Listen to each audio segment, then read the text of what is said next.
we are from Group 1 and we will present about regulations and standard of public sector accounting. Happy watching! Regulation and standard of public sector accounting theory. Public regulation concept. Regulations come from English, namely regulation or rules. In the Indonesian dictionary, the word regulations means rules that are made to regulate, instructions that are used to organize something with rules and provisions that must be implemented and obeyed. Regulations in the field of public organization management accounting are products of international professional institutions, government agencies, national professional institutions, and public institutions themselves. Alignment between the four sources of regulation is carried out by mutual reference. Regulation from international professional institutions are usually used as a reference for other public institutions. Set of public sector accounting standard. Public sector accounting standard provide a framework for the functioning of public sector accounting, namely planning, budgeting, budget realizations, procurement of goods and services, reporting, auditing, and public accountability. The standard is a reference that has been agreed upon and determined by a competent and authorized organization in the related field. Public sector accounting standards are a series of standards that are implemented in the practice of managing public sector organizations, where accounting and finance are the red thread. In the context of public accounting and finance, organizational management begins with a shared understanding of management activities. The form of the equation is the code for activities, organizations, and account of public organizations. If this equation is mutually agreed upon or approved by the competent authority, then this code is called a nomenclature standard. Types of standards in the public sector. In general, there are 6 types of standard governing public sector organizations. 1. Nomenclature standard. The nomenclature standard is guided by planning and accountability process related to the coding of public activities or public transactions that occur the various goods and services that have been produced.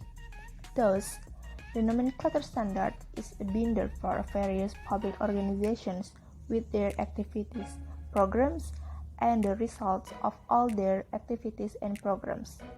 2. Price standards.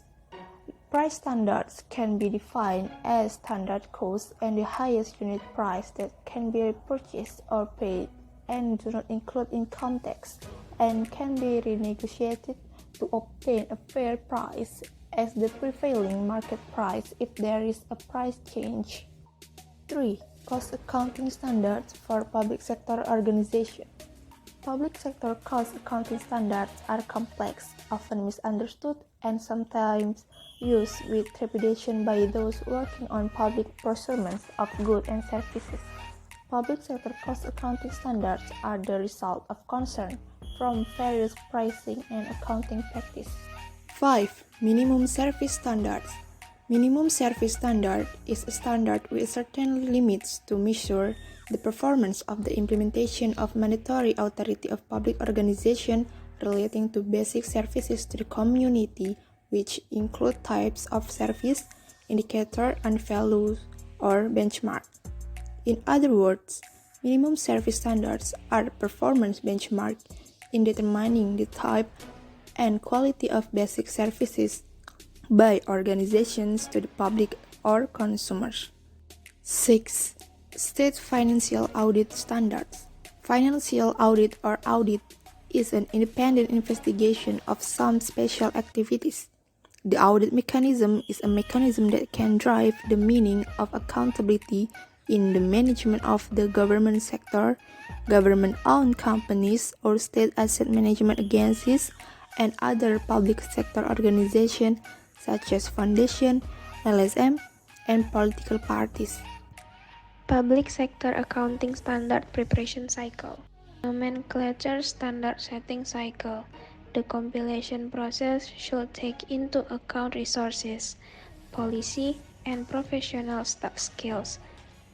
The main steps involved in defining a dissemination strategy include identifying users, providing quality data that meets user expectation, and establishing a calendar for dissemination. In general, there are 5 main user categories, namely 1. All levels of government, 2. International institutions, 3. Private sector, 4. Research institute, and 5. Society, including the media. Price standard setting cycle. The following is the price standard setting cycle. 1. Reference to value or price. Price references are usually obtained by doing price comparison. 2. Actual prices for consumers.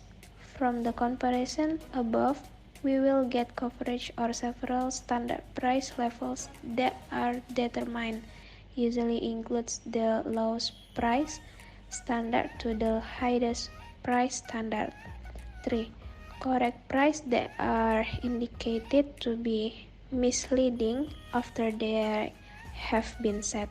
In practice, it turns out the price of certain products have an unfavorable impact on society, therefore prices need to be correct again. 4. Changes in value or price. Organizational Cost Accounting Standard Development Cycle Public Sector. The following is a summary of the preparation of cost accounting standard for public sector organization. Check the availability of all the data needed. These data include that hazards are usually incurred by public organizations in carrying out their activities. Make a cost estimate. From the available main data, it is estimated what costs are incurred in the activities of public organization. Ideally, how much value the cost need to be incurred. Mark and release cost estimates. This cost estimate will be based the lowest and highest cost standard. Once the cost standard is released, the cost standard needs to be kept on or updated according to existing condition and interest. Minimum Service Standard Development Cycle. In public sector organization, minimum service standards are prepared by the divisions of the programming organization as a means of control and guidance for organizational performance. In order to develop minimum service standards, at least several stages are needed, which are broken down in a flowchart as follows. Karena setiap warga berhak hidup dalam derajat kesehatan yang layak dan mendapatkan layanan kesehatan yang bermutu, maka pemerintah Indonesia menetapkan landasan pelayanan kesehatan yang disebut Standar Pelayanan Minimal atau SPM di bidang kesehatan. SPM ini menjadi acuan bagi Dinas Kesehatan dan Puskesmas dalam menyelenggarakan pelayanan kesehatan. SPM juga menjadi acuan DPRD ketika membuat dan menentukan kebijakan anggaran, juga bagi stakeholder lainnya seperti program kinerja USAID Papua ketika berpartisipasi dalam pembangunan kesehatan. SPM selanjutnya juga menjadi acuan bagi masyarakat dalam mengawasi pembangunan kesehatan. Dengan adanya SPM, proses perencanaan dan penganggaran kegiatan Dinas Kesehatan dapat menjadi lebih baik. Rencana usulan kegiatan Puskesmas dibuat berdasarkan target Dinas Kabupaten Kota, bukan lagi asal meniru program-program periode sebelumnya. Dengan adanya SPM, program di Puskesmas disusun dengan tujuan berkontribusi pada pemenuhan target SPM di tingkat Kabupaten Kota. Dan SPM ini mengedepankan kerjasama antara Dinas Kesehatan dengan dinas terkait lain, misalnya Dinas PU, untuk infrastruktur dasar yang menunjang layanan kesehatan. Selain bekerja sama dengan dinas terkait lain, SPM juga mengedepankan keterlibatan masyarakat dalam wilayah kerja masing-masing puskesmas untuk memenuhi capaian target tersebut.